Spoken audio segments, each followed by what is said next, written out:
Hello guys and welcome to Watching Time. Today we're going to review a brand that it's making a little bit of noise for the last year and a half, more or less, in social media, Instagram.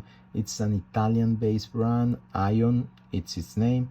And their main characteristics, and the reason why I also was curious to get a look and hold on them, is the fact that they are printing with a 3D printer the cases.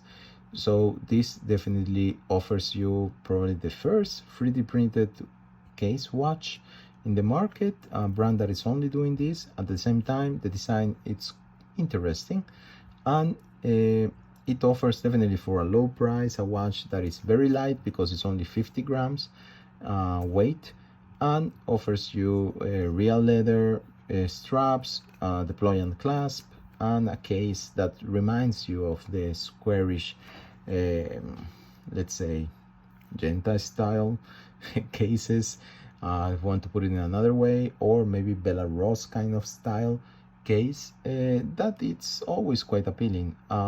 So first, the points that I find interesting.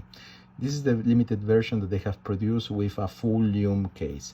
So they have actually included in the polymer that they're doing for the 3D printing lume substance. It's blue, very dark blue in color, and it works. Yes, it's definitely gets charged, but it's always a polymer, so you're going to have a percentage that is lower than what you usually find in the lume that you use on watches, so it's not as strong, but it's a nice touch. I think it's definitely nice to have a full lume case. The dial, I have to say, it's very well crafted at the end of the day. In this silver dial, the reflection of light works very well, and the details are very nicely made, be the movement made in Italy.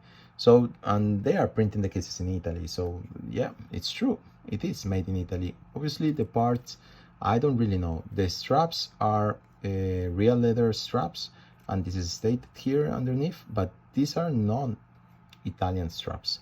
At least there's nowhere where this is stated. The clasp looks Chinese in fabrication, obviously, but it works well. It's a good deployant clasp, that's okay. The crown, too simple. They could have worked definitely better to improve the crown quality, or even do it 3D stamp.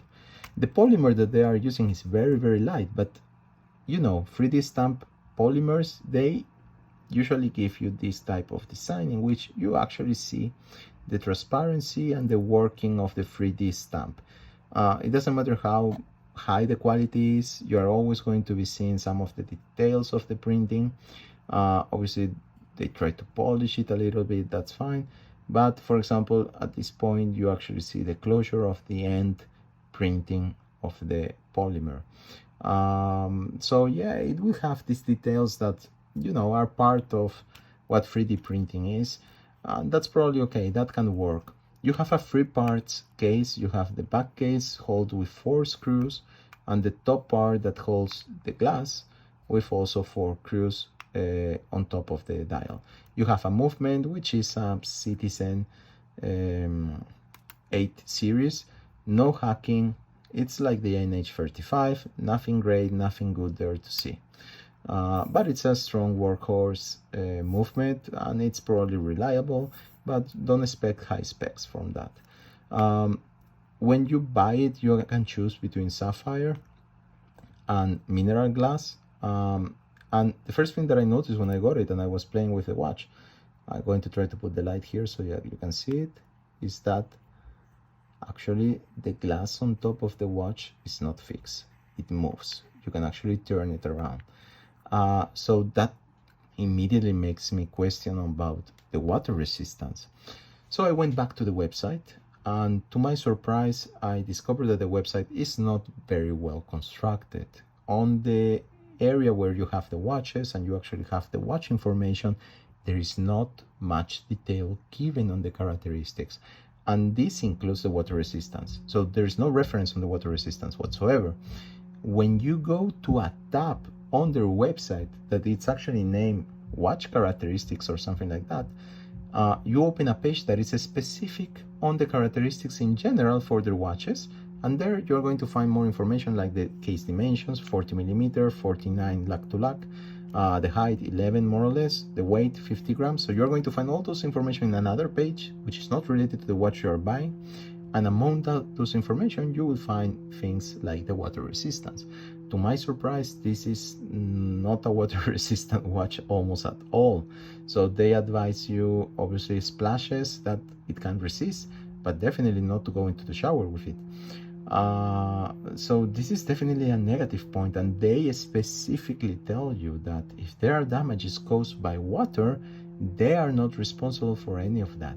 So maybe next time you can put that type of information directly on the watch, so that when we are buying from your website, it is perfectly clear that you are not taking responsibility for some things, and that some specs are not even at the standards of the normal day use that you would expect for a watch.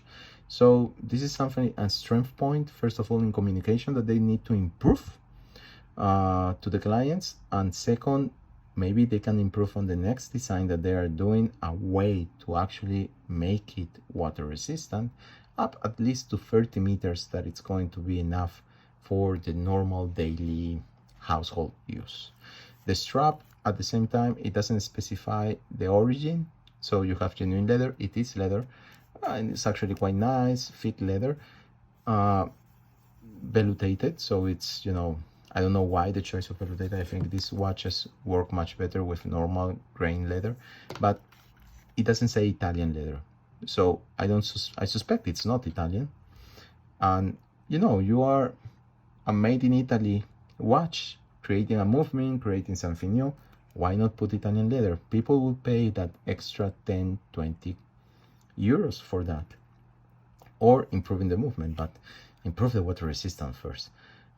Nice idea overall. Congratulations, guys, for developing an idea. It's not easy.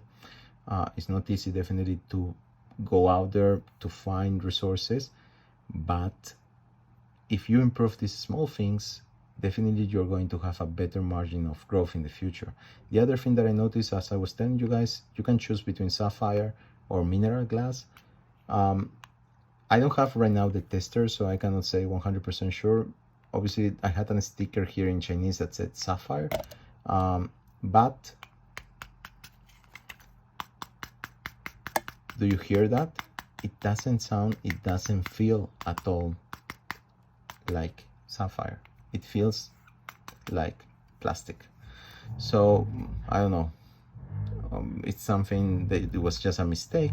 I have no idea, but it doesn't give me the sensation, definitely, of sapphire. You can hear it here. It's just plain plastic. I would try to test it just to be sure. If they are seeing this video, I would recommend them to actually answer to me and maybe give me some information about that.